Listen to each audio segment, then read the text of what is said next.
Hello, this is Microphone Media. Please like, subscribe, and share. Thank you. ጤና ይስጥልኝ መላው ዓለም ላይ ያላችሁ አድማጮቻችን ሰላም ለእናንተ ይሁን። ይህ ማይክሮፎን ሚዲያ ቁጥር 2 ነው። ለማይክሮፎን ሚዲያ 2 አዳዲስ የሆናችሁ ደግሞ እንኳን ደህና መጣችሁ እያልን የሁሉ ጊዜ አድማጮች የቤተሰባችን አካል ሆናችሁ እንድትቀጥሉ እየጠየቅን ሰብስክራይብ ያላደረጋችሁ ለዚህ ለአዲሱ ቻናላችን ሰብስክራይብ አድርጉ፣ የደወል ምልክቷንም ተጫኑ። ሁሉ ጊዜ በአማርኛ ወደ እናንተ የምናመጣውን ቶሎ ብሎ ኖቲፊኬሽን ከዩቲዩብ እንዲመጣላችሁ ስለሚያግዝ እንደዛ ማድረግ አትርሱ እያልኩኝ ላይክ እና ሼር በማድረግ ደግሞ ለሌላ እንዲዳረስ እንድታደርጉ አበረታቱት።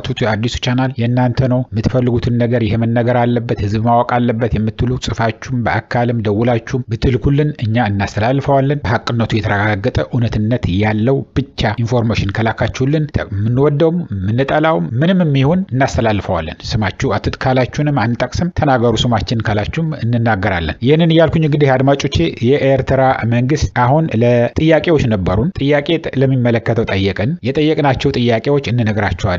የተሰጠን መልስን እንነግራቸዋለን። እኛ ለረጅም ሰዓታት ይዘናቸው አንቆይም፣ ለአጫጭር ደቂቃዎች ነው የምንቆየው። ስለዚህ እስከ መጨረሻ ሰምታችሁ ሁሉ ነገር ከገባችሁ በኋላ ሌላ ጥያቄ ካላችሁ ማጠናከሪያ ይሆናል ካላችሁ ይህንን ለምን አልተጠየቀም የምትሉ ከሆነ ወይም መልሱ ካላስደሰታችሁ የምትሉትን ደግሞ በኮሜንት ላይ ጻፉልን። እኛ ኮሜንቶቹ በሙሉ እናነባቸዋለን። ስድብ ከሌለው ሁሉንም ፕሩቭ አድርገን እናሳልፈዋለን። ስድብ ካለው ለብሔርም ለህዝብም እንደ ህዝብ የሚሳደብ ከሆነ ደግሞ አንለጥፈው፣ ምክንያቱም ዩቲዩብ ስለማይፈቅድልን ማለት ነው። ይህንን እያልን እንግዲህ አድማጭ ይህንን ጥያቄያችን ላሰማችሁ። ጥያቄዎቹ 6 ናቸው። ለኤርትራ መንግስት ከትግራይ ህዝብ ወይም ከትግራይ መንግስት አብራችሁ ለመስራት ወስናችኋል ወይስ በአክቲቪስት ደረጃ ነው ያለው? ይሄን ላይታች የሚባለው ያለው ጽምዶ የሚባለው ጽምዶ ማለት ምን ማለት መሰላችሁ አድማጮች? በሬዎች ሲጠመዱ ማለት ነው። አንድ በሬ ካለ ትበደርና ዛሬ ስታርስበት ትውላለህ። በሚቀጥለው ጊዜ ደግሞ ያ አንድ በሬ ያለው ያንተን በሬ ጨምሮ ያርሳል ማለት ነው። በትግርኛ ጽምዶ ይባላል። ስለዚህ ጽምዶ ተብሎ ነው አሁን ግንኙነቱ የሚደረግ ያለው በአክቲቪስቶች በተጋይ ብርሃንና በአወል አሁን ደግሞ ስታሊን ሌሎችም ወደ ኤርትራ የሄዱ ጋዜጠኞች አሉ። እና ይሄንን አክቲቪቲ በመንግስት ደረጃ ነው ወይስ አክቲቪስቶቹ ናቸው እንደዚህ የሚሉት ያሉት? ወይ ደግሞ ውጪ ያለው የኤርትራ ኤምባሲዎች የሚናገሩት ያሉት ላይ ያለው እንዳይቀዋል ወይ የሚል ጥያቄ ነው የነበረን። አንደኛው ጥያቄያችን ይሄንን ነው። ሁለተኛ አብረን እንስራ ወይም አብረን እንከላከል ወይ ደግሞ ጽምዶ ሲባል ምን ማለታችሁ ነው ብለንም ጠይቀን ነበር።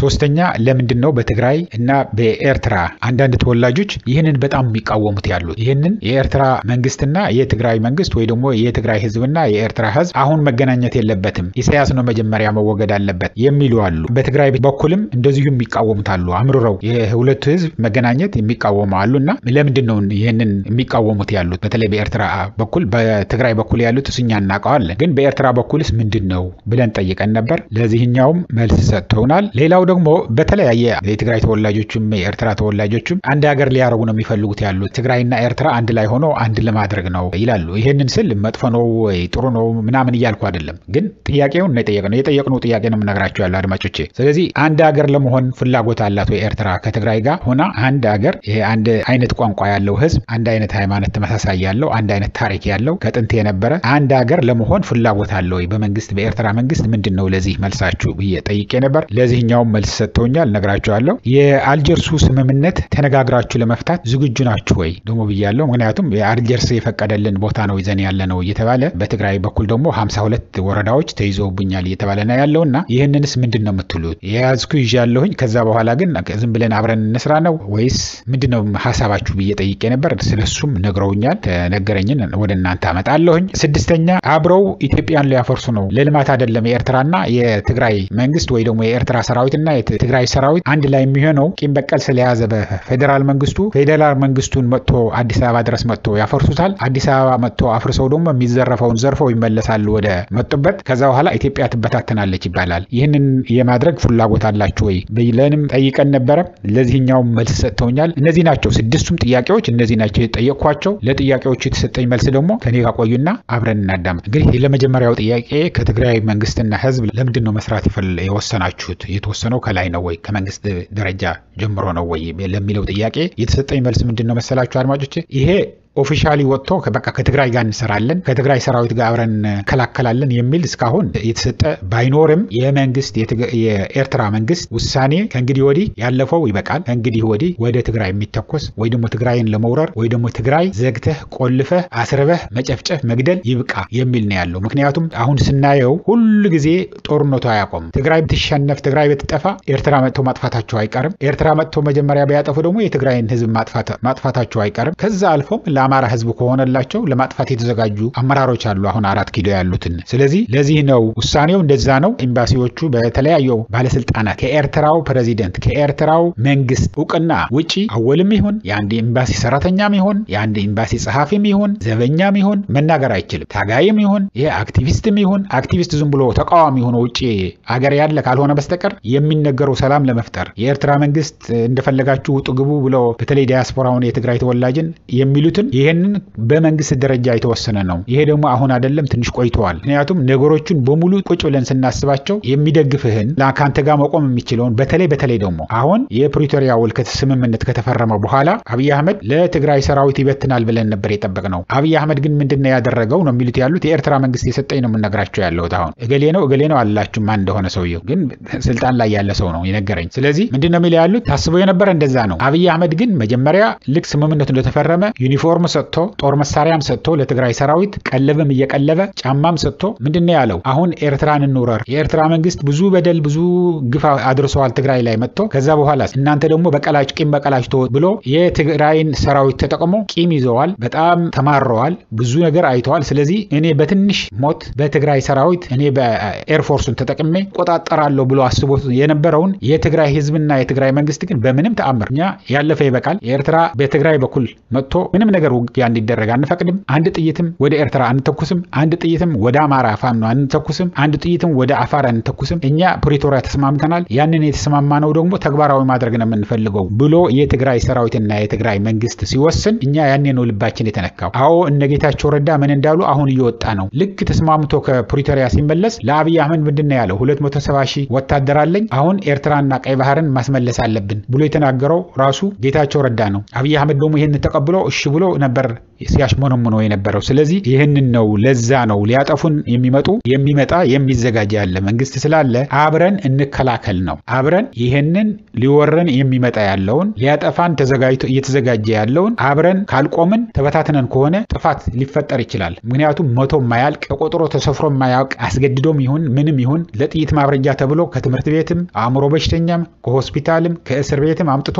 ሊያፈሳቸው ስለሚችል ይሄንን ፊት ለፊት ተጋፍጠ ልትቋቋመው አትችልም አብረን ከሆነን ግን ጦርነቱ ይቀራል ምክንያቱም ምን ማድረግ ተአምር መስራት እንደሚችል ስለሚያውቅ የትግራይ ሰራዊትና የኤርትራ ሰራዊት ስለሚያውቅ አብይ አህመድ ጭራሽ ወደ ሰሜን ዞሮ አይናገርም ስለዚህ ለዚህ ነው አብረን እንስራ የምንለው ያለ ነው ለሁለታችን ጥቅም ነው ብለውናል ይሄ ደግመን ደጋግመን እኛም የተናገርነው ነው አድማጭ ግን ከነሱ ከላይ ጀምሮ ነው ወይ መንግስት አምኖበት ነው ወይ የአክቲቪስት ስራ እንዳይሆን የናወል ስራ ብቻ እንዳይሆን በእኛ በኩልም ያለው እንዳይሆን በእኛ የምንናገረውን ብቻ ደግሞ እንዳይሆን ምንድነው እዚህ ተደብቃችሁ ነው የምትነግሩን ያላችሁ እንዴት እንመናችሁ የሚለውን ጥያቄያችንን ሲመልሱልን ነው ይሄንን ያሉን ማለት ነው ለሶስተኛው ጥያቄያችን ደግሞ ለማስታወስ አድማጮች ለምንድነው የትግራይ ተወላጆች አንዳንድ የትግራይ ተወላጆችና አንዳንድ የኤርትራ ተወላጆች በተለይ ደግሞ የኤርትራ ተወላጆች አጥብቀው የሚቃወሙት ይሄንን ጽምዶ ወይ ደግሞ አብሮ መስራት መቀራረብ የትግራይና የኤርትራ ህዝብና መንግስት ለምንድነው የሚጠሉት በትግራይ በኩልም ያሉ ለምን እንደሚጠሉት እናውቃለን ግን ለምንድነው እንደዚህ የሚጠሉት ብለን ስንጠይቅ የተሰጠን መልስ ደግሞ ልንገራቸው አድማጮች እንግዲህ እነዚህ ሰዎች አስበውት ይሄንን ጦርነት ሲካሄድ በትግራይ ላይ ሲካሄድ የነበረውን ጦርነት ሲያስቡበት ሲቋሙጥበት የነበረው የትግራይ ሰራዊት ጠንካራ ሰራዊት አለ ቀጥታ እሱን ተጠቅመን የኤርትራ መንግስትን ገልብጠን ስልጣን እንይዛለን የሚል ነበር እምነታቸው እነሱ ያ ሁሉ ወጣት ሲመጣ ትግራይ መጥቶ ትምህርት ቤት ገብቶ እየተማረ እየኖረ ከዛ በኋላ ደግሞ ወደ ውጭ እድል አግኝቶ መውጣት ነው እንጂ ራሱ ተታግሎ ራሱ መስዋዕት ከፍሎ ነፃ አውጥቶ መቀየር ካለበትም የኤርትራ መንግስት ቀይሮ ስልጣን እንደማይዝ ስለሚያውቀው ማንን ነው መጠቀም ፈልጎ የነበረው የሚለው ያለው የኤርትራ መንግስት የትግራይ ሰራዊት ነው መተጠቅመው የኤርትራ መንግስት መገልበጥ ፈልጎ የነበሩት ስለዚህ አሁን ከኤርትራ መንግስትና የትግራይ መንግስት ወይ ደግሞ የትግራይ የትግራይ ህዝብ አብረን እንሆናለን፣ አብረን እንከላከል፣ እንቀራረብ፣ ወደባችሁ እንጠቀም፣ አስፈላጊ የሆኑ ነገሮችን በሙሉ በዛ እናስገባ፣ ትግራይ ተዘግቶባት ዝም ብላችሁ አትዩ፣ እኛም በትግራይ በኩል ወደ ኤርትራ ውጊያ አንፈቅድም መባባላችን ይሄንን ለነሱ ደስ አላላቸውም። ቁጥር አንድ ደግሞ ይሄንን የሚቃወሙት በትግራይ በኩልም እንደውም ሲመልሱ የኤርትራ ተቃዋሚዎች እንደዛ የሚሉት ልክ እንደ ትግራዮቹ ተቃዋሚዎች እንደነ ጌታቸው ረዳ እንደውም በስም ጠርተው ነው ያሉኝ። እንደነ ጌታቸው ረዳ ነው የሚቃወሙት። ለምንድን ነው? ምክንያቱም ከአብይ አህመድ ጋር ሆነን የትግራይንም ስልጣን የነበራቸው ስልጣናችንን እናስመልሳለን፣ እንደነ ጌታቸው ረዳ ተመልስቼ ፕሬዚደንት ሆናለሁ፣ እንደፈለኩት ወጥቼ ሰክሬ ወድቄ ምን ብዬም የፈለኩ ሸራተንም ይሁን ስካይላይትም ይሁን እያደርኩኝ እኖራለሁኝ የሚል እምነት ስላላቸው የኤርትራም እንደዛ ናቸው። ሞኝነታቸው አለ ከአብይ አህመድ ሰራዊት ሰጥቷቸው አየር ኃይልም ታንኩንም መድፉንም ይዞ ተሸክሟቸው ኤርትራ አምጥቶ የኤርትራው መንግስት ገልብጦ ለነሱ የሚሰጣቸው የሚመስላቸው እሱ ግን ልክ እነሱ ተጠቅሞ የነሱን እንደ ፈረስ ተጠቅሞባቸው አይሆንላቸውም እንጂ ኤርትራ ቢገቡ ከዛ በኋላ ልክ እንደገቡ እነሱን የሚጨፈጭፋቸዋል፣ ያጠፋቸዋል። ልክ ድሮ ነጮች ሲያደርጉት እንደነበረ ነው ያለኝ እዚህ ያለ ባለስልጣን ማለት ነው። ስሙን ሳላቅ ስሙን ልነግራችሁ ነበር። እና ይሄንን ምንድነው የሚያደርግ የነበረ ድሮ በባሪያ ንግድ ላይ ይሄንን ያህል ገንዘብ እንሰጣቸዋለን፣ ይሄን ያህል ሰው ካመጣችሁ ይሄን ያህል ገንዘብ እንሰጣቸዋለን፣ ይሄን ያህል ወርቅ እንሰጣቸዋለን አምጡ ይሏቸውና ሰብስበው ከጎረቤትም ከምንም ብዙ ጥቁሮችን ሰብስበው ያመጣሉ። ልክ አምጥተው እንደሰጧቸው ያንን ሰብስበው የተባለውንም እንኳን ገንዘብ ሊያገኝና ይዞ ሊሄድ ይቅርና እሱንም ጭነው ነበር የሚያመጡት። አብይ አህመድም እንደዛ ነበር ሊጠቀምባቸው የሚፈልግ የነበረው። ለዛ ነው የሚቃወሙት የትግራይ ተወላጆችም የኤርትራ ባንዳዎችና የትግራይ ባንዳዎች የሚቃወሙት ለዛ ነው ያለኝ። እንግዲህ ያሉን ነው ሪፖርት የምናደርግላቸው ያለ ነው አድማጮቼ። በተለይ የኤርትራ ወጣቶችን እኔ ባንዳ አልላቸውም። ከፈለገ የኤርትራ መንግስት መብቱ ነው። ለትግራይ ተወላጆች ግን ባንዳዎች ናቸው። ያው ጌታቸው ከዳ ባንዳ እያልን እየጠራ ነው ያለ ነው። ይሄንን ያልኩ ወደሚቀጥለው ጥያቄ ደግሞ ልውሰዳችሁ። ጠይቀ ነው የተሰጠን መልስ ማለት ነው። ይሄም በጣም አነጋጋሪ የሆነ ጥያቄ ነው የጠየኳቸው። እንዳውም ፈገግ አስብሎታል ሰውየው ባለስልጣኑ። አንድ ሀገር ለመሆን ነው ኤርትራን ወደቧን ስለሚፈልጉ የትግራይ ሰራዊት ተጠቅሞ ለመከላከል ከዛ በኋላ ደግሞ ኤርትራ እና ትግራይ አንድ ሊያረጓቸው ነው የሚፈልጉት። በጣም አስፍተው ታሪካዊ የተባሉ መሬቶችን አስመልሰው አንድ ጠንካራ ሀገር ለመሆን ነው የሚፈልጉት የኤርትራ መንግስት። እሱ ይፈልጋል ቢሆንለት ኢሳያስ አፈወርቂ ፕሬዚደንት ሆኖ እንዳለ ሰፊዋን ትግራይ ለመግዛት ይፈልጋል የሚል አለና ይሄንን ምንድነው የምትሉት ብዬ ጠይቄ ነበር። የሆነን ለመናገር ይሄ መጥፎ ነው ስህተት አለው ብዬ አይደለም። ያው የነሱ መልስ ምን ይሆናል ብዬ ነው እንጂ እኔ ህልሜ እሱ ነው። ይሄ እሱ ካሳየኝ እኔ የሆነን ለመናገር አንድ ቀንም ሳልቆይ ይሄንን እሱን አይቼ ታሪካዊ ግዛቱ እስከ አለዋሃ ድረስ እስከ መተማ ዮሐንስ ድረስ እስከ ያለውን የድሮ በአክሱማይት ኪንግደም ላይ የነበረው የትግራይ ግዛት ተብሎ ካርታዎች ያሉትን እነሱን ከተመለሱ እና አንድ ሀገር ከሆነ ከሱ የበለጠ ምን ትፈልጋለህ? ያ ሁሉ ያሟላል። አገው፣ አፋር፣ ትግራይ፣ ኤርትራ፣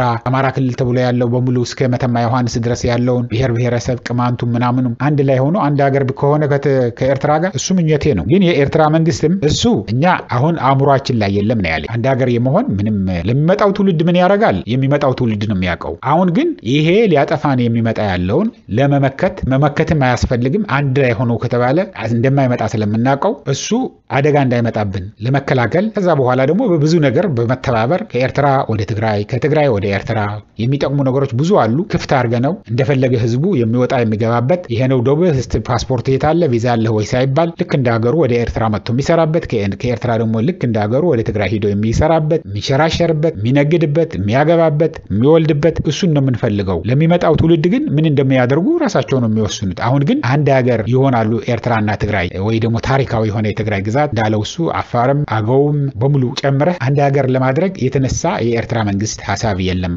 በዚህ ወቅት ላይ ነው ያለኝ። አድማጮቼ ቶሎ ልጨርስላችሁ። ሌላው አነጋጋሪው ደግሞ የአልጀርስ ስምምነት ነው። አድማጮቼ እንደምታውቁት በትግራይ መሬቶች ግዛቶች የምንላቸው 52 ወረዳዎች በኤርትራ ሰራዊት ተይዘው ነው ያሉት እና እነዚህን ለቃችሁ በቃ በተስማምተን ቁጭ ብለን አዋቂዎች አሉን ዶቡም በደንብ አድርጎ የሚያውቁት ቦርደሩም የሚያውቁት ማለት ነው። ዶብ ሲባል በትግርኛ ነው የሚያውቁ አሉ እና እሱን በሱ አድርገን በአልጀርስ ስምምነቱ አድርገን ሁሉን ነገር አጣቀሰን ሰላም ሆነን ለመስራት አሁን ለቀን ወጣ እንላለን ምንም ችግር የለውም ይላል ወይ የኤርትራ ሰራዊትን በየጨምረለት ነበር። ግን የተሰጠኝ መልስ አሁን የኤርትራ መንግስት እንደፈለገ እዛ ይኖር የነበረው ከውጊያው በፊት የነበረ ገበሬ ይዞት የነበረው አርሶ እንዲበላ ተፈቅዶለታል። እንስሳ ለምንድነው ወደዚህ የላካቸዋቸው ምናምን ብሎ ፍየልም በጉም ምናምንም የሚከለክል ሰው የለም። ስለዚህ ይሄንን ሁሉ ተፈቅዷል። ግን ሰራዊት በአሁኑ ወቅት ይውጣ ቢባል ለአሁን ላለው ለደህንነቱም በትግራይ በኩል ይመጣብናል ለሚባለው ውጊያ ፌደራል መንግስት ማለት ነው ለሱም ስለማይጠቅም በአሁኑ ወቅት የኤርትራ ሰራዊት ለመውጣት ከይዞት ካለው ቦታዎችን ለመውጣት የታሰበ እቅድ የለም። ግን ሰራዊቱ እዛ ይሁን እንጂ የሚያርሰው የሚያለማው ሁሉ ነገር የሚያደርገው ያለው ግን የትግራይ ገበሬ ይዞት የነበረው ይዘታ የነበሎ እዛ ሲኖርበት የነበረ ለብዙ ሺህ ዓመታት ሲኖርበት የነበረው መሬቱን እንዲሰራ ያለምንም ችግር ያለምንም ፍርሃት እንዲንቀሳቀስ ተደርጓል። ይሄ ወደ 1 ዓመት አልፎታል። ይሄ እንደዚህ ከተደረገ አሁንም ተንገሯቸዋል። እያረሱ ነው ያሉት፣ ሁሉን እያለሙ ነው ያሉት መሬታቸውን እና እንዲጠቀሙበት ይደረጋል ነው ያለኝ።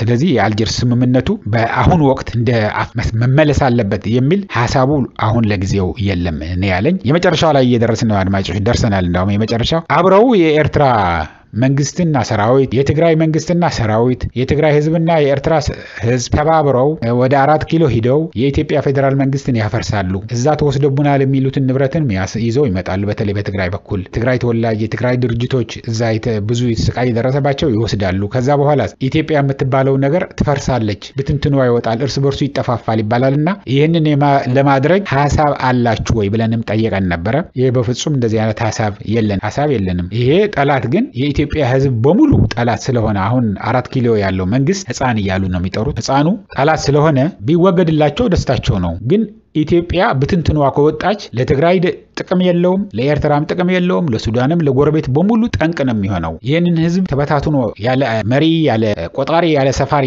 ከተቀመጠ አደጋ ነው የሚሆነው። ምክንያቱም ብዙ ህዝብ ነው። ስለዚህ ይሄንን ነገር ሰላሙን እንዲጠበቅ ነው የምንፈልገው እንጂ እኛ ሂደን የምናፈርሰው የኢትዮጵያ አካል የኢትዮጵያ መሬት የለም። ይሄ ሆን ብሎ አብይ አህመድ ለማስፈራራት ምዕራባውያንን ለማስፈራራት የሚጠቀምበት ዘዴ ነው እንጂ በምንም ተአምር ኢትዮጵያ እንድትፈራረስ አንፈልግም። የፈራረሰች ኢትዮጵያ ለኤርትራ ማትጠቅምም፣ ለትግራይ ማይጠቅምም፣ ለሱዳንም አይጠቅም። ጎረቤት ላይ ጦርነት ካለ አንተ በሰላም አትኖርም። ሁሉ ጊዜ መጥፎ ነው የሚሆነው። ስለዚህ ብትንትኑ ቢወጣ በጣም ብዙ ቂምና በቀል የቋጠረ ህዝብም ስለሆነ በተለያየ ብሔር ብሔረሰብ ላይ ያለው ይሄንን ለማንም አይጠቅምምና እንደዚህ አይነት ሐሳቡ የለንም እና ያሉኝ አድማጮች እንግዲህ ይሄንን የተባለው አጠር አድርጌ ለመናገር ነው።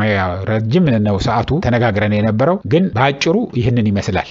ለጥያቄዎች መልስ የተሰጠን መልስ ካላረካችሁ ይሄ ቢባል ይሄ ቢደረግ የምትሉትን የምትጨምሩትን የምትቀንሱበትን ካለ ጻፉልን ኮሜንቱ ላይ ወይ ሪከርድ አድርጋችሁ የምትልኩልንም ትክክለኛነቱ ሐቅነቱ የተረጋገጠ አዲስ ዜናም ከሆነ ሰበረም ይሁን ምንም ይሁን ብትልኩልን እኛ እናስተላልፋለን። በአማርኛ አድርጋችሁ ሪከርድ አድርጋችሁ ላኩ። በትግርኛ ካላካችሁ ደግሞ በመደበኛው የማይክሮፎን ሚዲያ እናስተላልፈዋለን እያልኩኝ ለአሁን እዚህ ይበቃኛል። እስከሚቀጥለው ጊዜ ድረስ ሰላም፣ ደህና ዋሉ፣ ደህና ደሩ። ቻው።